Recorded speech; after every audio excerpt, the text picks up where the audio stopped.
aula de continuação daquela anterior, né, que falamos sobre bactérias. A próxima vai ser sobre parasitos. Eu creio que será um professor lá do Evandro Chagas que vai ministrar para vocês. Eu convidei para fazer uma abordagem mais legal, né? Então, o que a gente vai falar hoje é sobre a interação parasito-hospedeiro, só que em doenças virais, né? Todo aquele repertório que a gente viu na conferência anterior em relação à bactéria, hoje a gente vai fazer a mesma abordagem em relação a vírus. Então, vamos falar um pouquinho sobre a estrutura do vírus, né? Um pouco do histórico dele, como é a estrutura que ele tem, né? Como essa estrutura ela influencia, por exemplo, na questão do burlar o sistema imunológico e algumas questões nessa mesma demanda, tá? Então, o objetivo da aula seria compreender a relação entre parasita e hospedeiro, né, em doenças virais, incluindo os mecanismos de infecção, a questão da resposta imune e as estratégias de controle, tá? E aí eu começo aqui com alguns conceitos, né, relacionados a essa questão da virologia. Tenho certeza que muitos deles vocês já viram e alguns talvez não ou tenham dúvida em relação a eles, né? Eu linkei 7, os outros estão na outra página, né? Então, o que seriam os viroides, seriam aquelas partículas infecciosas de RNA que são menores do que os vírus, mas elas não têm a mesma organização, tá? Então, não tem capsídeo, não tem envelope. Os príons são proteínas e, geralmente, elas são capazes de produzir doença, e geralmente doença relacionada ao sistema nervoso, né, como a encefalite espongiforme. O vírion, que seria uma partícula de vírus que se encontra fora da célula, mas fora, no exterior do corpo, não, no interstício, tá? No espaço extracelular. E os vírus oncogênicos, que para nós hoje é uma coisa até um pouco mais atual, né? Mas já se tem um relato sobre eles há muito tempo, né? Por quê? Porque como o vírus ele é capaz de entrar numa célula, usar a maquinaria que ela tem, e por vezes em outros seres como as bactérias, usar a maquinaria e mudar o funcionamento dessas células, né? Tanto humanas quanto bacterianas, elas acabam por provocar mudanças na conformidade fisiológica normal do crescimento desses seres, né, dessas células. E, por isso, fazem, né, com que aquela célula desenvolva um capacial patogênico oncológico, fazendo com que haja uma disfunção na sua multiplicação, né, fazendo com que haja uma divisão descontrolada, que é típico de câncer, tá? Outros conceitos seriam patogenicidade, virulência e suscetibilidade. Isso aqui tudo tem a ver não só com o patógeno, que no caso é o vírus, mas também com o próprio hospedeiro, né? Então, a patogenicidade é a capacidade que se tem de produzir a doença, né? Então, ela pode variar de acordo com o agente, de acordo com o que o hospedeiro apresenta, tanto na questão imunológica quanto na questão fisiológica, né, como um todo. A questão da virulência, a capacidade de produzir estado patológico, então, esse estado patológico também vai variar com várias características em relação ao patógeno e ao hospedeiro. E a suscetibilidade, essa suscetibilidade, ela é mais relacionada ao hospedeiro, né? Então, aqui ela vai envolver uma série de condições que vão dizer se aquele processo infeccioso ele vai ser mais ou se ele vai ser menos, né, patogênico, menos virulento, tá bom? E aí vai depender de uma série de questões relacionadas ao hospedeiro, como a raça, idade, sexo, condição corporal, né, nutricional, estado fisiológico e a resposta imune, logicamente, né? Então, se ele tem uma boa alimentação, uma condição corporal, um estado fisiológico normal, são, sadio, logicamente que a resistência imune dele vai ser melhor, né? Então, são questões que são relacionadas, né? Historicamente, né, tem sempre aquela questão, ser ou não ser, eis a questão, os vírus, eles são ou não são seres vivos? E por mais que se conheça esses seres há muito, muito tempo, vamos dizer assim, essa divergência de opiniões, ela ainda existe até hoje entre os virologistas, né? E há várias linhas, várias teorias que falam sobre essa temática. E aqui eu coloquei uma teoria que fala sobre os vírus, que é muito interessante, que é a teoria dos elementos subcelulares, que falam que o vírus adveio de uma partícula de RNA que era de vida livre. Interessante esse negócio, né? E que, assim, à medida que a evolução foi acontecendo, né, eles foram perdendo as propriedades, fazendo com que ele ficasse cada vez mais dependente da célula hospedeira, né, até se transformar num parasita intracelular obrigatório. E, assim, há duas vertentes aí, né, vamos dizer assim, dois caminhos a seguir. Um daqueles que acreditam que eles não são seres vivos e aquela outra que são os defensores de que eles são. E para essa primeira linha, eles dizem que não são seres vivos, por quê? Porque eles não têm vida livre, eles precisam de um outro componente vivo, né? Para se utilizar na sua maquinaria para estar livre, ou eles ficam inertes, né? A replicação, que é uma condição que para nós seria reprodução, né?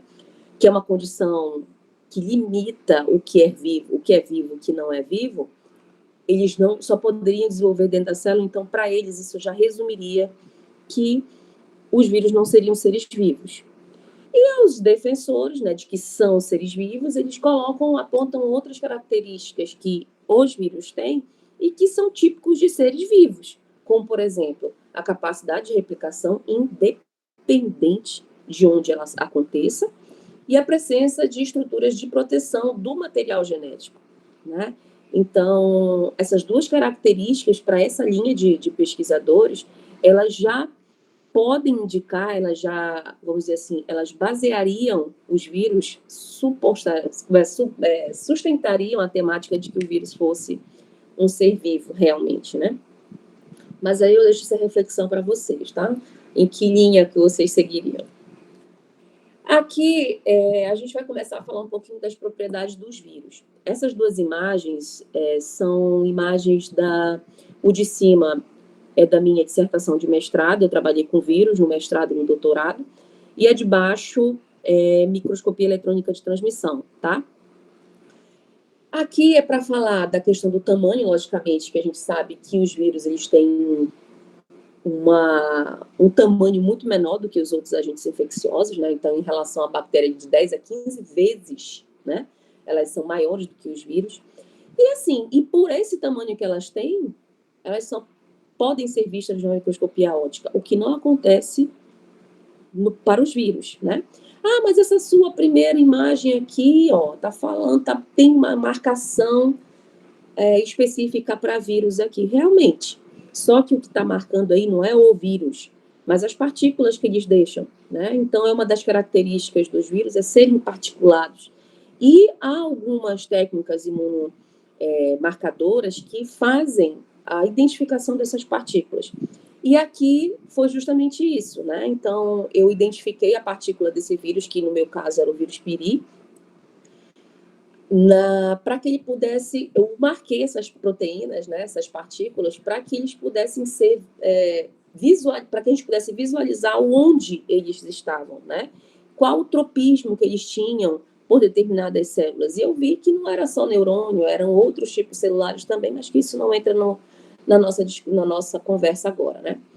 E essa imagem de baixo, eu mesma fiz, né? Todo o processamento foi bem difícil, porque vírus é uma coisa que a gente, embora saiba por onde eles vão caminhar, dependendo da via de inoculação, ainda é um pouquinho complicado, até por conta da própria técnica de microscopia de transmissão, que é muito, muito reduzido, diferente da microscopia óptica, né? Então, aqui mostrando como o vírus que eu trabalhei era um rabdovírus, ele tem esse formato aqui meio de bala, né? E aqui dava para perceber ele entrando, penetrando, né? Numa célula aqui, né? Uma célula entrando e a apoptose aqui para baixo. Então, várias partículas em corte transversal, em corte axial, né? Em corte sagital ali. Então, mostrando que isso daqui, ó, é o vírus, é uma marcação para o vírus. tá? Então, somente na microscopia eletrônica a gente consegue visualizar o vírus. Na óptica, a gente só consegue visualizar imunomarcação para a partícula que ele deixa ou para uma proteína viral, tá? Então, em relação ao tamanho, a gente consegue ter essas duas caracterizações para visualização. Outras propriedades são o genoma viral, diferente da gente, né? Então, assim, particularmente, eles podem ser de DNA ou de RNA. Tem alguns artigos que trazem que eles podem ter as duas, tem alguns vírus que podem trazer os dois formatos, mas em momentos diferentes, né? A natureza particulada, como eu falei agora há pouco, que também influencia muito na questão da replicação. E, assim, eles é como se eles fossem um quebra-cabeça, né? Você tem partes desse vírus aí, e que depois ele vai precisar ser replicado, mas dentro da maquinaria de uma célula, utilizando os subsídios daquela célula para replicar partes, né? E depois remontar esse quebra-cabeça formando outros vários vírus menores, né? Que são cópia do vírus que penetrou. Características físico-químicas que vão torná-los, né, capazes de infectar o hospedeiro. E aí, nessas características físico-químicas, a gente tem algumas questões muito interessantes. Por exemplo, o tropismo celular, né? Então, nem todo vírus ele afeta todas as células, ele tem geralmente uma afinidade, um tropismo por um tipo celular específico, ou de um órgão, ou de um tecido, tá? A interação parasita hospedeiro ela vai depender de processos virais também, né? A transmissão do vírus e a sobreposição das defesas. Então, essas características físico-químicas ela também vão delimitar essas questões, vão estar envolvidas nesse burlar do sistema imune também. A resposta imune do corpo em relação ao vírus, ela pode ser boa, né? E pode ser ruim também, isso a gente viu na questão lá das bactérias também, podendo agravar a enfermidade.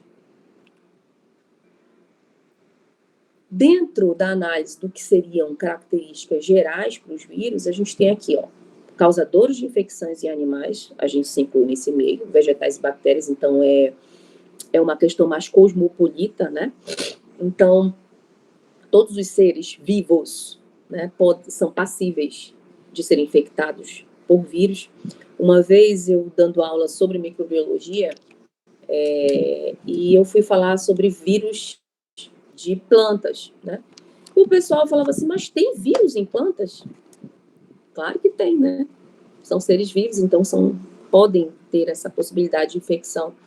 E eu trouxe alguns exemplos, por exemplo, vocês já viram tal coisa numa planta na sua casa? Pois é, isso aqui não é fungo. Geralmente o pessoal fala que é fungo, isso aqui é um vírus, né?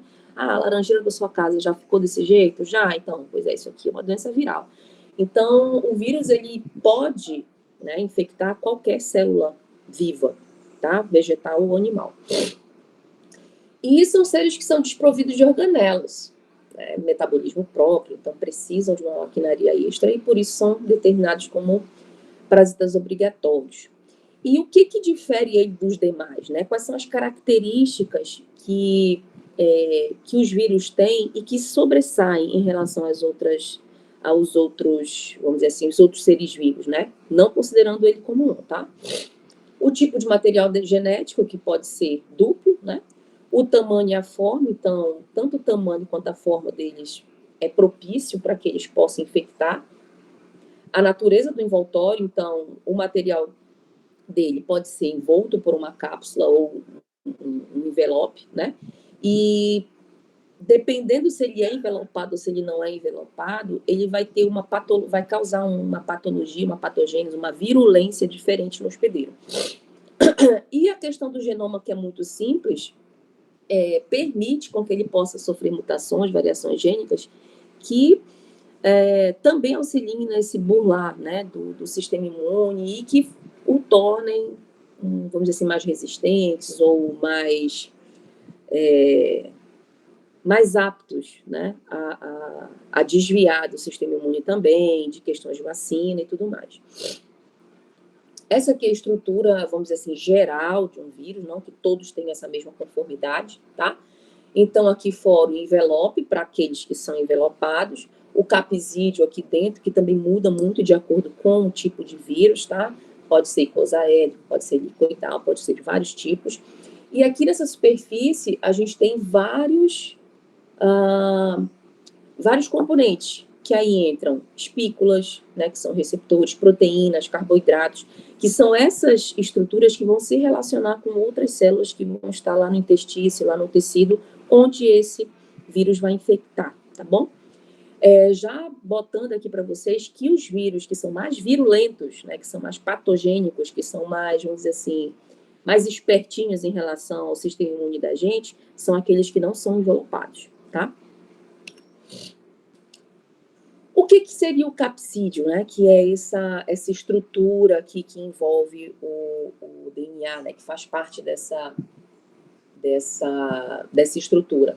São proteínas codificadas pelo genoma do vírus, que formam esses protômeros, que são esses componentes, essas unidades aqui, e que vai proteger o material genético.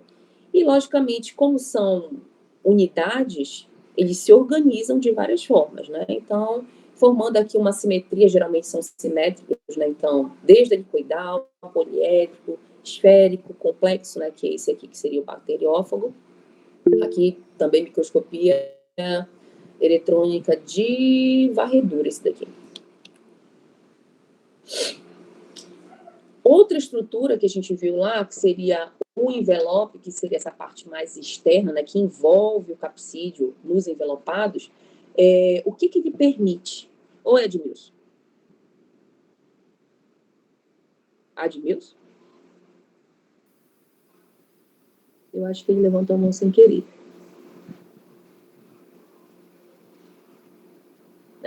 Vou admitir o silêncio como um sim. Eita, que menor está coçando. Então, o envelope viral, ele vai proteger, mas ele também vai permitir algumas questões em relação ao nosso sistema imune. Ele vai ter aqui, ó, uma bicamada, como a nossa, muito semelhante à nossa, das nossas células. Algumas glicoproteínas aqui na superfície, né? E por que eu digo que isso vai ter influência dentro do nosso sistema? Lembra que eu falei que os não envelopados são mais virulentos, né? São mais, vamos dizer assim, capazes de burlar as nossas defesas? É justamente por isso.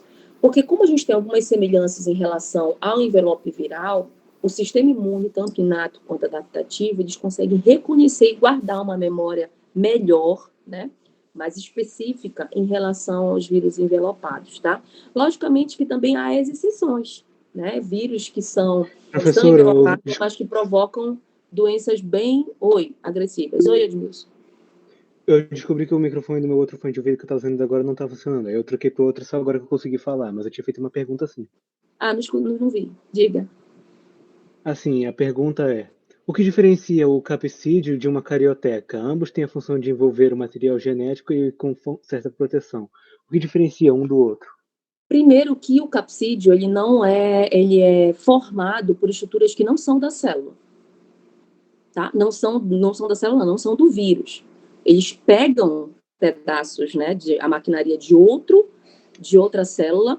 Inclusive, tem alguns vírus que são capazes de fazer com que essa célula ela permaneça na fase S, na fase de replicação, para que possa juntar, né, material para que forme-se capsídeo, para que se forme envelope de novos vírus, entendeu? Inclusive, isso é uma das questões relacionadas ao ser vivo ou não ser vivo. Embora tenha uma estrutura que seja de proteção para o material genético, como seria a carioteca, mas não é da própria célula, não é, do próprio vírus, entendeu? É como se fosse emprestado de uma outra estrutura, de uma outra célula realmente. É por isso que não dá para chamar de carioteca. Entendeu? Sim, a carioteca, entendi, ela é específica, quando a gente vai fazer replicação de DNA ou para fazer replicação nossa mesmo, né, de manutenção de tecido, a carioteca é formada por componentes do nosso sistema, né, das nossas células, por reaproveitamento da maquinaria que é nossa. No caso dos vírus, não. Então, ele aproveita os componentes da maquinaria da célula hospedeira para fazer o seu envelope, para fazer o seu capsídeo, tá?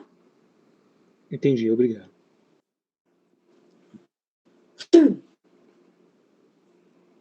Então, o genoma viral ele vai ter várias formas, né? Então, desde o DNA ao RNA. E também variando em relação à fita.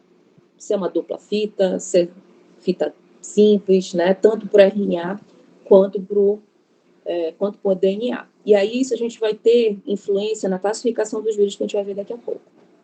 Vai ver agora, na verdade. Então, são 7 classes, tá?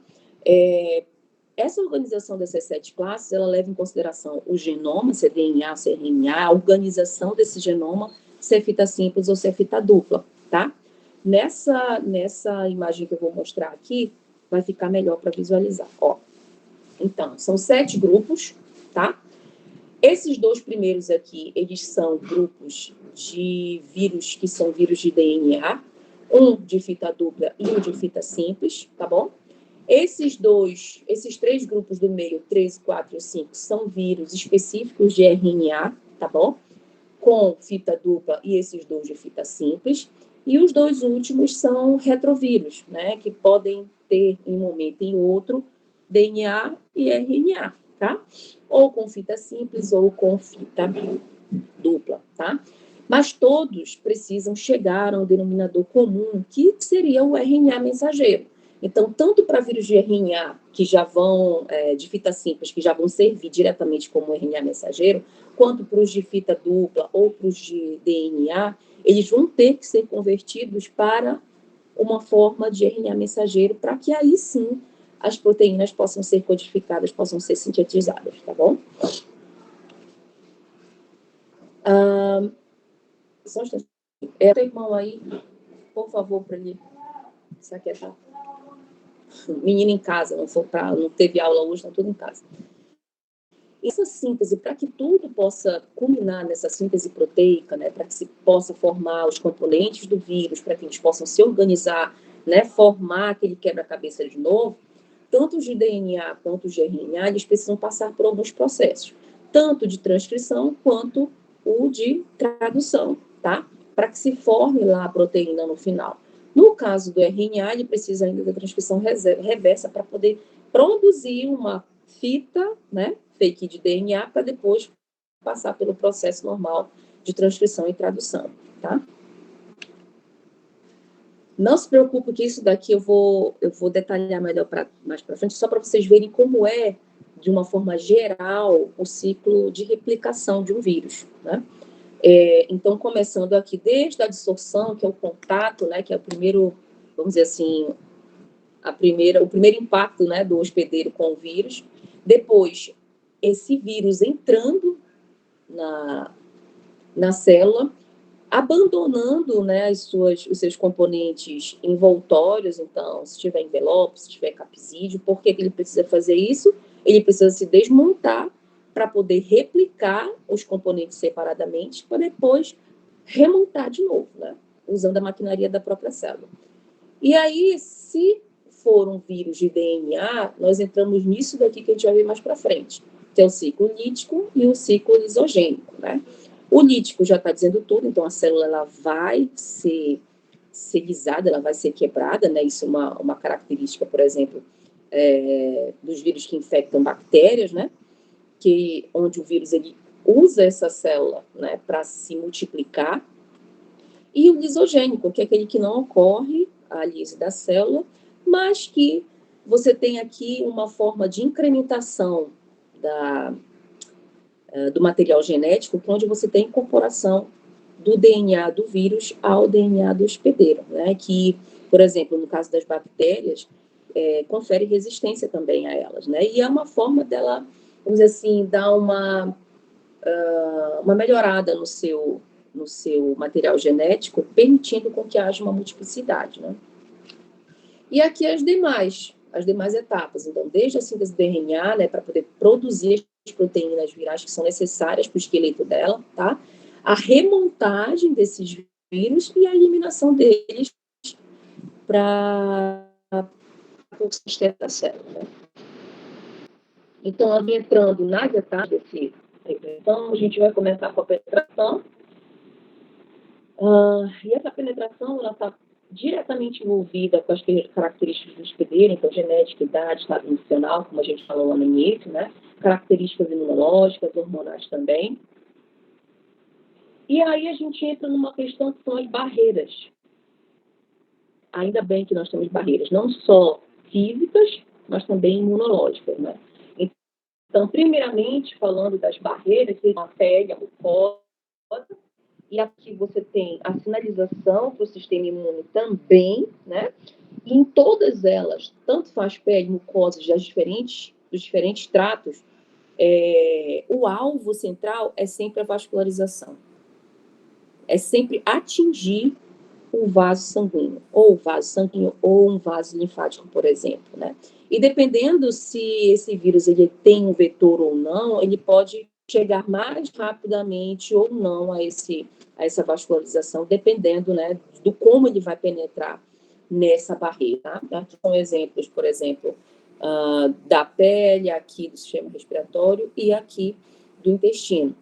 Lembrando que também, para que eles possam penetrar, aqui entra a questão do tropismo também. Por exemplo, aqui no sistema digestivo, no intestino, tem alguns vírus, como por exemplo o enterovírus, né, que eles têm tropismo pelos enterócitos. Então, eles não vão na célula epitelial, assim, de constituição, de revestimento, mas sim para células específicas, como enterócitos. Alguns são específicos para as criptas, né? Então, tem um certo tropismo, né? Uma certa quimiotaxia aí.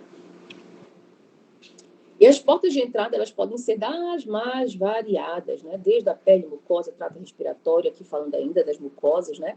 E a transmissão vertical ali intraútero ainda, tá? Então, aqui tem os gêneros dos vírus que a gente pode ter penetrando por essas portas de entrada aqui, né? Que são mais diversas. Falando da pele, então, todas essas barreiras não seriam barreiras se elas não tivessem algo que possa, de primeira, tentar frear, né, uma possível entrada, uma possível infecção. Então, no caso da pele, é justamente a queratina, né, a parte queratinizada da camada epidérmica da pele, tá bom? E que ela é burlada por várias questões. Uma picada de inseto, né, um artrópode, por exemplo, como aqui, que perpassa tanto a epiderme quanto o derme, podendo chegar diretamente logo no sangue, né?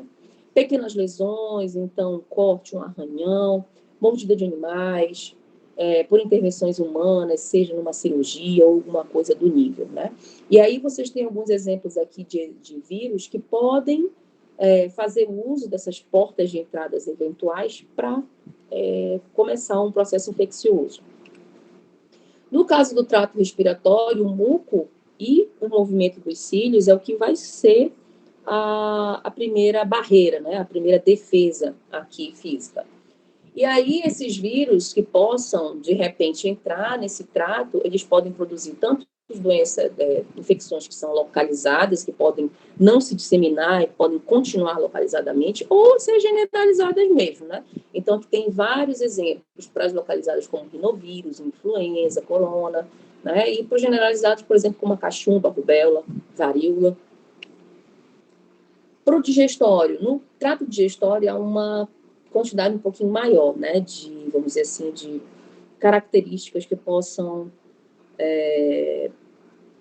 reduzir a entrada, a possibilidade de um vírus entrar pelo trato digestório, né, digestivo. A acidez do próprio estômago, alcalinidade, presença de sais biliares, enzimas proteolíticas, camada de muco e células fagocitárias. Então, no trato digestivo, a gente tem várias características em determinadas porções dele que vão auxiliar nessa melhora da barreira, né? Numa primeira barreira física em relação a vírus, tá? E assim como lá no respiratório, a gente também tem vírus que podem ser mais localizados, fazer infecções mais localizadas, mas também generalizadas, como, por exemplo, o enterovírus. Na mucosa urogenital também, todas as mucosas, né? Então, tem sempre o muco como um agente a favor, o pH ácido e a própria secreção, né?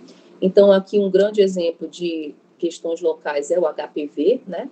E generalizadas como, por exemplo, o vírus da AIDS ou da hepatite também. Conjuntiva, a gente sabe que também há há vírus que têm como porta de entrada principal a conjuntiva dos olhos, né? E aqui o mecanismo de proteção seriam as lágrimas, que também têm características de pH e de componentes, né, de substâncias de componentes dentro da lágrima que podem ser atribuídos à asepsia, né? O piscar dos olhos também para tentar direcionar o que está na superfície para um lugar devido. E aqui a representação seriam as conjuntivites mesmo, né? Então, tanto por adeno quanto enterovírus. A segunda parte dessa replicação seria a disseminação, que a gente tem várias formas dessa disseminação acontecer. Então, tanto ela seja local numa questão mais, né? Então, tem um tecido que foi infectado ou por um pequeno corte ou por uma mordida de cachorro, alguma coisa assim, e aquele tecido ele pode ser localmente disseminado, ou uma disseminação hematogênica, que eu acho que eu ainda não mostrei a imagem, mas tem uma imagem que fala muito bem dessa disseminação hematogênica, né, que a gente chama de viremia, que é quando atinge ou a parte vascular, ou de sangue, ou de linfa, né? E a disseminação nervosa, que seria já o comprometimento de terminações nervosas e, logicamente, ainda com auxílio, com a ajuda da questão hematogênica. Então, vocês vão ver que durante essa disseminação, a via vascular ela é utilizada em vários momentos, né? Não só após a penetração, mas para a disseminação, para a reinfecção e várias outras questões. Então, a via hematogênica ela é uma via que pode ser utilizada por várias vezes, né? E em vários momentos do processo infeccioso. Então, essa imagem aqui, ela vai mostrar o quê? Que a infecção pelo vírus, ela pode penetrar a barreira da pele, né, ou da mucosa, ela pode atingir aqui as células que são de defesa, que estão naquele lugar, né, ou atingir diretamente um vaso sanguíneo, ou atingir primariamente um vaso linfático, que depois, quando está relacionado aos vasos sanguíneos também, pode levar a um reconduzimento, né, uma recondução ao sistema vascular. Essa tabela aqui ela é interessante, essa imagem é interessante, por quê? Porque ela fala muito bem dessa questão que eu coloquei agora há pouco, que a via hematogênica, ela é, vamos dizer assim, a via que é muito mais utilizada para fazer a disseminação de dos componentes virais, né, dos vírus. Então, tanto diretamente, quando se entra, né, quando se tem a penetração aqui do vírus, no sítio primário, mesmo depois passando por outros órgãos, como o sistema renal, o sistema hepático, a parte muscular, mas eles voltam a retornar ao sistema sanguíneo para depois atingir outros órgãos que sejam, né, mais distantes e que possam agir como um sítio secundário de proliferação, já que os vírus eles têm uma afinidade muito específica por determinados órgãos, né? O terceiro passo seria a replicação, que é aqui que a gente começa a ver os sinais da infecção, mais palpavelmente, né? Anterior a isso, é mais fácil a gente identificar utilizando algum teste, né? Sorológico, alguma coisa desse jeito. Então, quando se acontece a replicação, a gente consegue visualizar mais nitidamente o processo que está acontecendo, né? Então, a replicação, ela vai estar envolvida com os padrões de infecção, seja crônico, seja agudo, seja congênito, né? Seja persistente. E aí, o que acontece? Na inflamação aguda, a gente tem a replicação, né? A manifestação clínica lá no ápice dessa replicação e depois ela reduz, justamente pela ação de anticorpos e também da imunidade inata. né? Então, ela se autolimita, é como se fosse, ela tivesse uma data para começar e uma data para reduzir ou para se tornar menos agressivo, né? Se tornar latente de novo. No processo agudo, a gente tem uma conformidade um pouquinho diferente, né? Na infecção na infecção crônica, você tem vários, né, picos daquela infecção, tá? Então, são longos períodos sem replicação e alguns com a replicação, que é onde você visualiza a sintomatologia, né? Isso aqui é um mecanismo de escape à vigilância imunológica, né? Não só pela manifestação, mas também por burlar a identificação desse agente infeccioso pelas células do sistema imune, células T, células B, pelas dendríticas, né? Geralmente quem faz isso são vírus que têm o seu genoma viral organizado no formato de epissomo. O que seria o epissomo? Oi, meu filho. Leve ele daqui, leva. Peraí, gente, só um instantinho. O que é?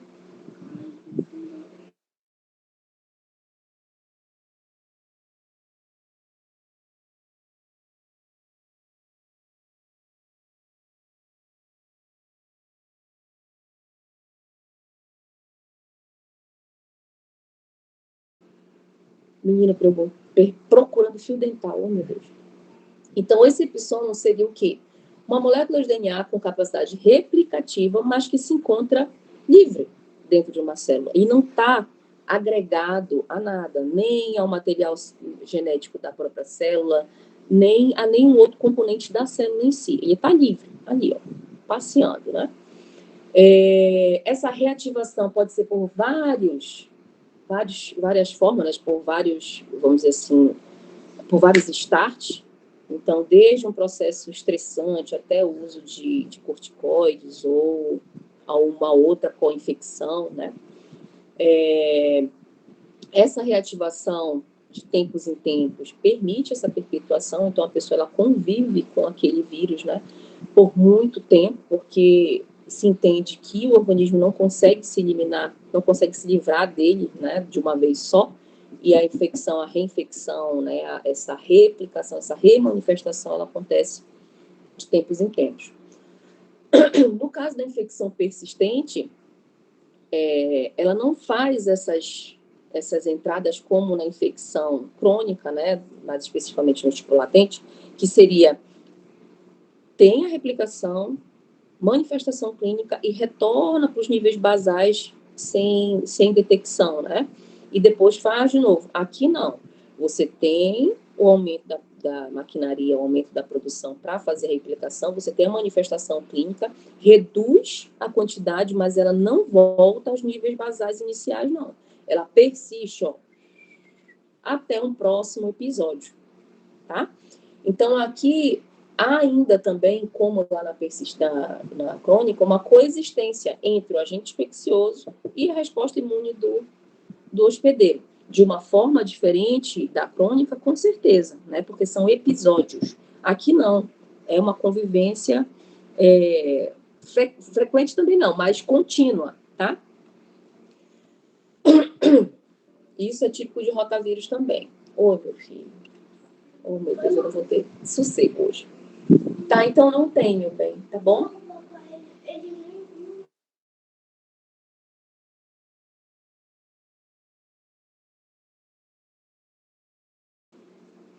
Menino parece que só sabe chamar mãe, né? Mãe, mãe, mãe. E a última etapa, que seria a lesão, que a gente chama de realmente doença, né? Onde você tem lise celular, apoptose, que daqui a pouco a gente vai saber como que essa apoptose ela acontece em relação aos vírus, que é um pouquinho diferente em relação às bactérias, tá? O bloqueio da síntese das proteínas celulares, né, transporte pelas membranas, despolimeração do cistoesqueleto, formação de sincício.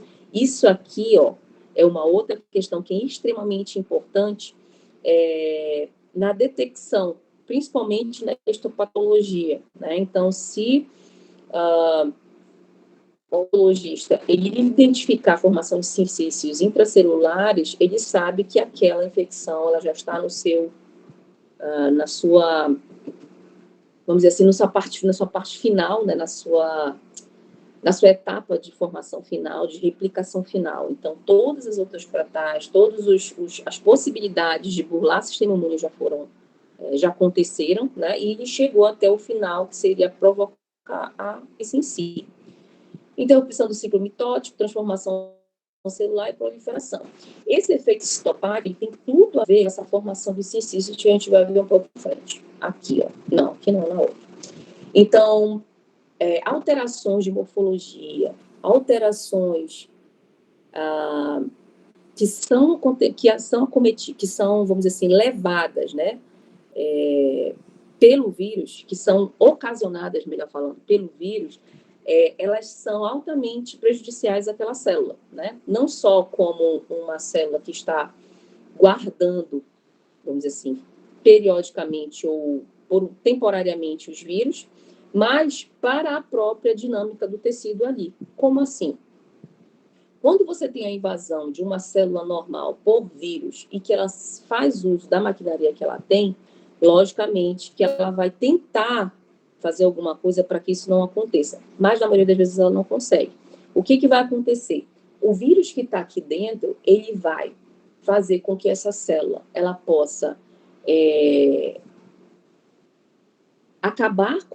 não acabar com a maquinaria, mas fazer com que ela produza mais componentes, fazendo com que ela aumente de tamanho, fique com o seu citoplasma mais corado. Por quê? Porque ela vai precisar produzir mais componentes de ácido ribonucleico, né? Por isso que ela tem uma coloração mais forte do que as outras, por exemplo, tá? Produzir mais citoplasma, isso aqui é normal, né?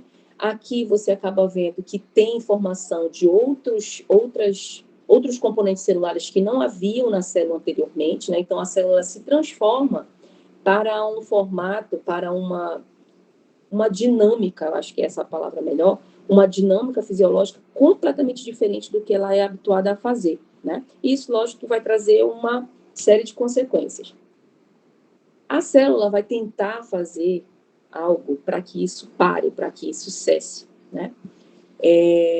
Logicamente que não é a célula atuando sozinha, mas também células que estão no intestício, identificando os vírus que estão sendo liberados, ou percebendo que há outros componentes de células que foram lisadas, e aí produzindo citocinas, e uma interferon, e uma série de outras questões que a gente vai falar depois. Mas essa imagem aqui, ela traz muito claramente aquilo que eu tinha dito anteriormente, a formação do sincício. O que é o sincício? É quando várias células, por degradação de parede, por degradação de outros componentes, elas acabam se juntando, tá? Se juntando e formando uma célula única, com vários tipos, vamos dizer, vários componentes dela espalhados pelo citoplasma, tá? Isso é um indicativo de que aquele tecido ele foi infectado por um vírus e que aquele vírus ele fez uso da maquinaria e que ele afetou drasticamente e de forma, vamos dizer assim, sem retorno a estrutura básica daquela célula, tá? Então, ela utilizou da sua maquinaria de uma forma que não há como recuperar aquela célula. Isso aqui, do ponto de vista histopatológico, é uma característica crucial para quem é patologista, tá? Essa imagem aqui, ela é muito bacana, por quê? Porque ela mostra muito bem aquilo que a gente tinha falado lá no início, sobre o ciclo lisogênico e ciclo lítico, e a invasão dos vírus em células, né, para se replicar, né, e a organização da particulação que elas têm. Como assim?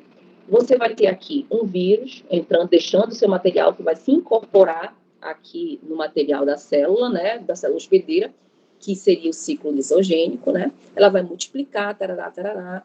Depois, ela vai passar para uma próxima etapa, que seria o ciclo lítico, que é quando a replicação está tão grande, né, que os vírus acabam saindo dessa célula, tá?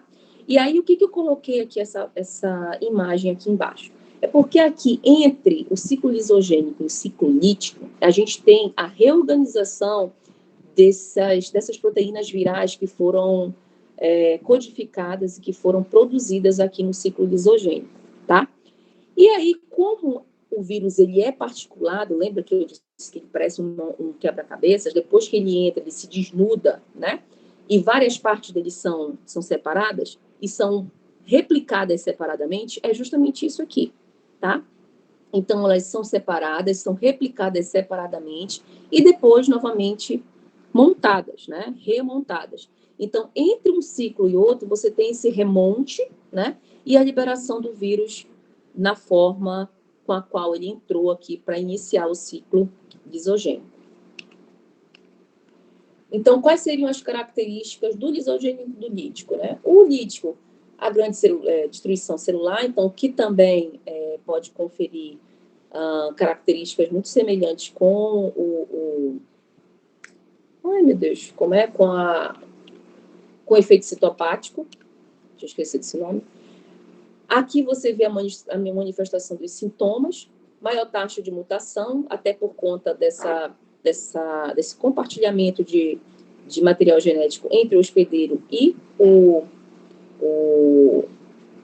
o vírus, né, que aconteceu lá no ciclo lisogênico e que trouxe, que veio para cá permitindo essa variabilidade dentro dessa remontagem dos vírus, né?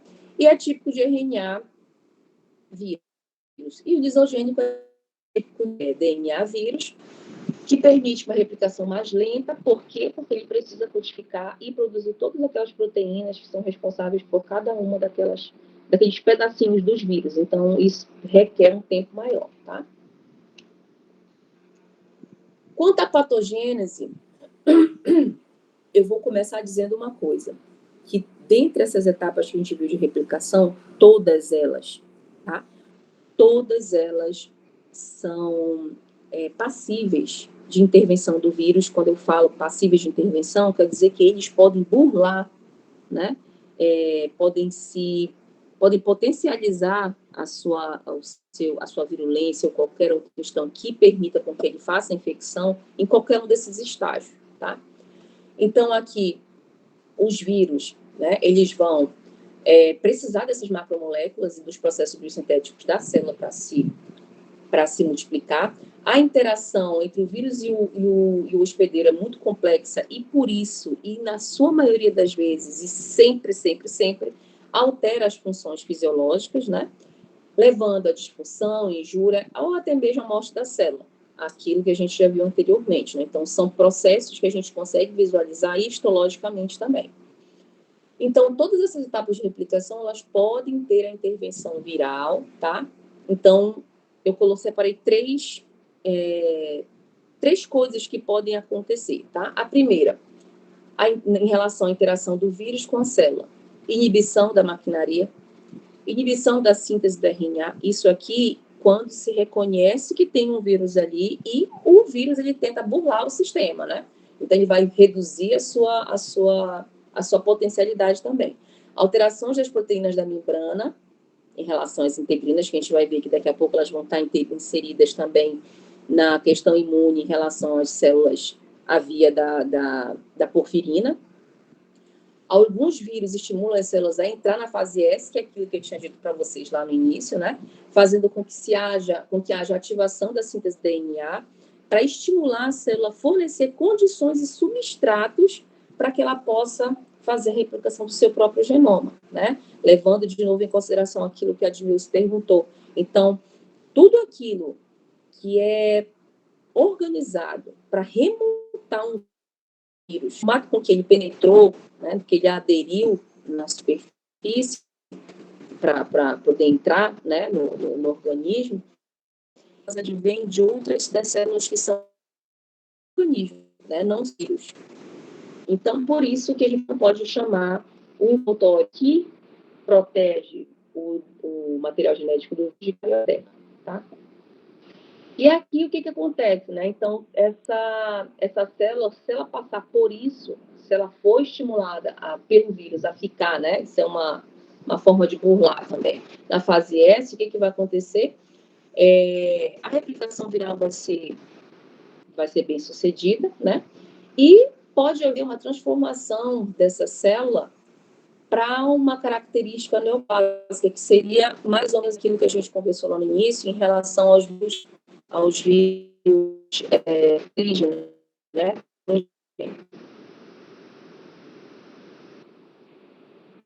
A segunda questão seria os efeitos da replicação nas células opícolas, pensando novamente sobre as alterações da fisiologia da célula, e essas alterações moscas estão diretamente relacionadas à aplicação da defesa desse vírus contra as células.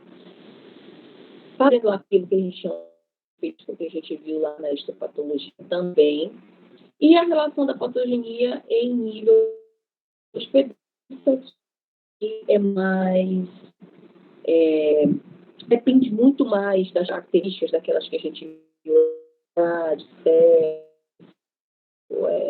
questões nutricionais, fisiológicas, hospedeiro, né? Seria a capacidade do vírus penetrar adequada, então nem sempre ele consegue estar numa porta de entrada que é condizente com ele, né? Realizar a replicação primária, então se ele penetra num sítio que não é para ser o sítio primário dele, né? Ele pode ser que não consiga se replicar naquele tipo de célula específica, talvez não seja o tropismo dele. Escapar dos mecanismos naturais de defesa do organismo, disseminar-se pelo tecido, não só localmente, mas também no órgão-alvo, né, naquele sítio secundário, replicação eficiente nos tecidos, produzir ou não injúria. Isso aqui, ó, são características de uma coisa que a gente conhece como processo infeccioso, né? Então, essa patogenia no hospedeiro nada mais é do que o processo infeccioso em si. Então, vai depender do agente, de onde ele entrou, por onde ele entrou, quais as células que ele vai infectar, se ele vai ser capaz de se reproduzir naquelas células que ele infectou, se ele vai ser capaz de sair daquele sítio primário e ir para um órgão-alvo ou para um sítio secundário, onde ele tenha realmente tropismo e desenvolver a sua lesão, né? a sua injúria. E aí, nesse contexto, a gente entra na questão da resposta imune inata. Como é que elas estão organizadas para tentar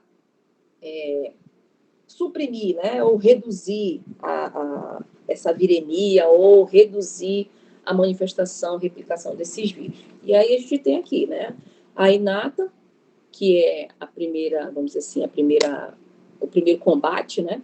Uma especificidade muito pequena, então qualquer coisa que entre ali vai ser combatida, mas não com a especificidade que deveria, sem memória imunológica. Aqui na adaptativa a gente já tem outros componentes celulares atuando, já com características bem diferenciadas, mais específicas do que a inata. E uma coisa que tanto para bactérias quanto vírus e até mesmo para protozoários, para a próxima aula, que seria a memória imunológica, né, com a apresentação de antígenos, células específicas como T, B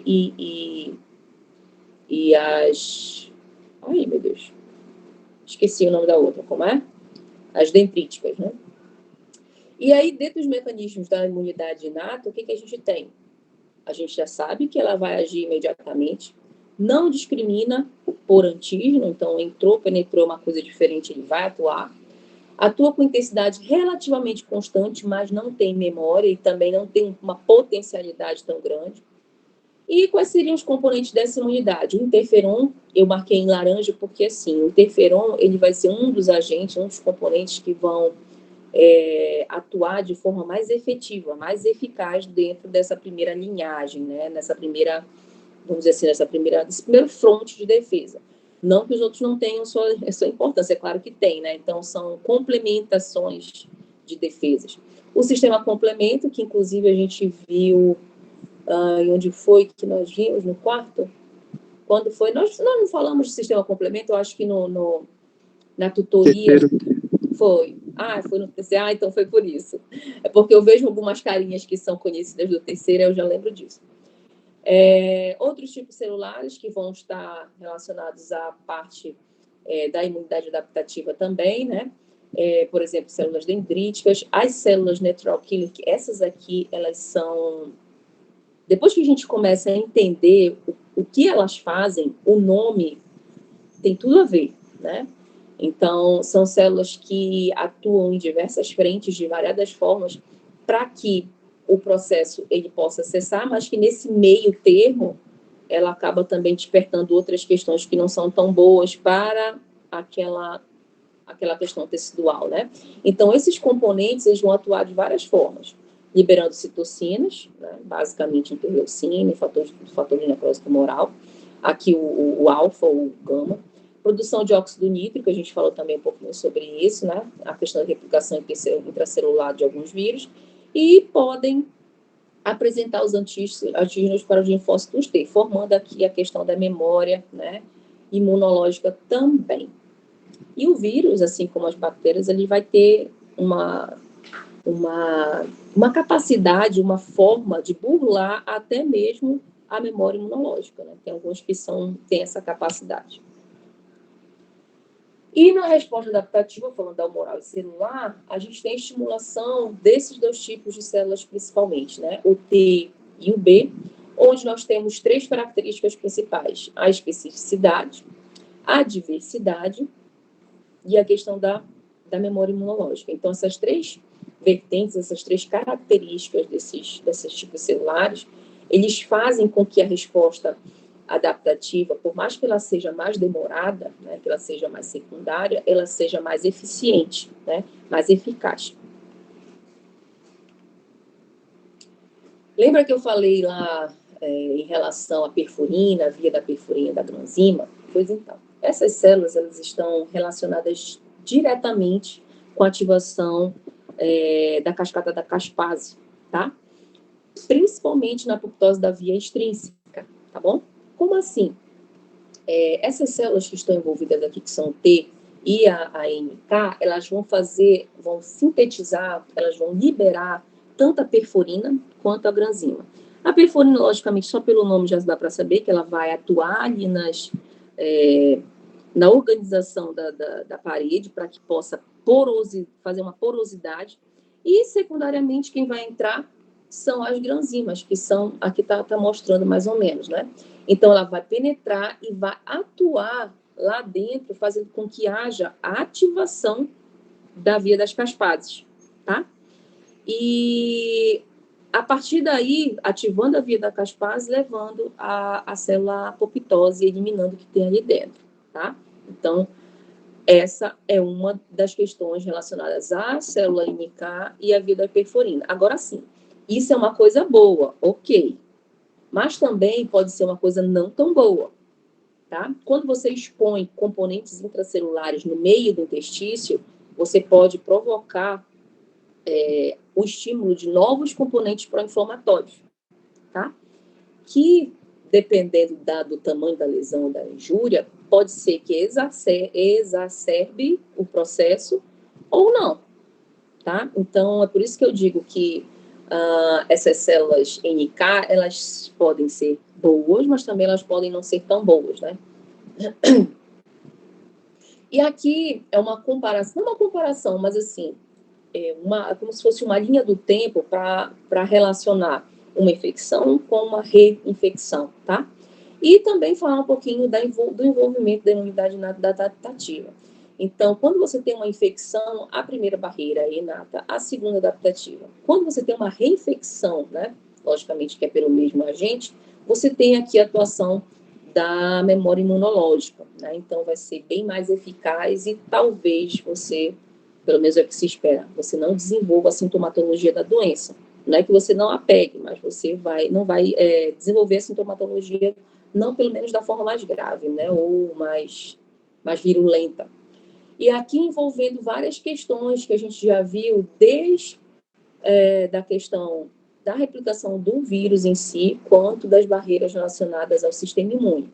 Então, aqui nessa primeira característica em relação à infecção da imunidade inata, a interferência das barreiras inespecíficas, a questão do interferon, da ativação do complemento das células que são relacionadas ao sistema de apresentação de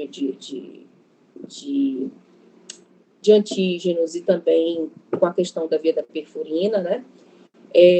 Na imunidade adaptativa, também questões de resposta celular, de resposta humoral, com o estímulo de células T, e também CDs, essas células chamam de CDs, né?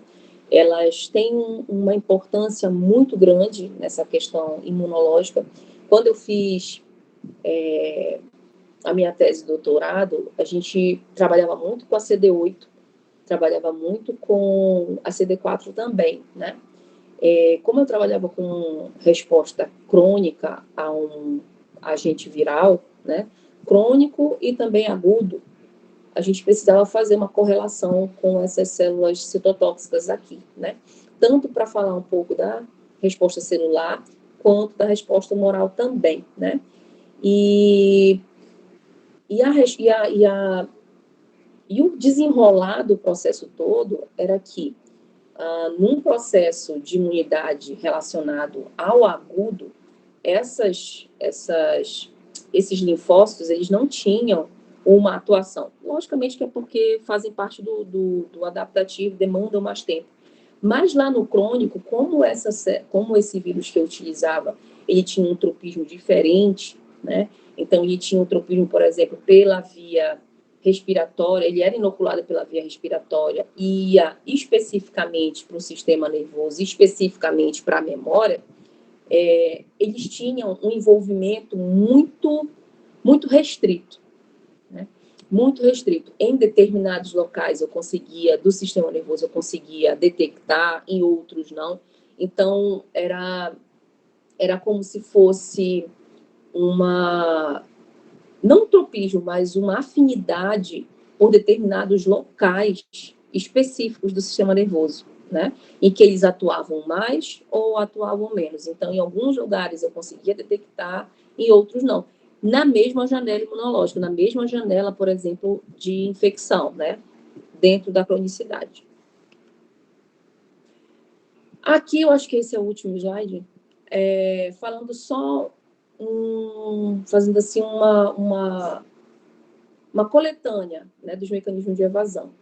Eu deixei aqui a variação gênica como o primeiro, né? Marquei ele está aqui dentro da tabela, ele também está aqui nessa porçãozinha do lado. Por quê? Porque ele é um dos causadores da dor de cabeça de quem faz, por exemplo, quem produz vacina, né? Então, por que a gente tem que ter sempre a atualização das vacinas, principalmente virais, né? Influenza, corona, né? A gente até conversou sobre isso na outra conferência.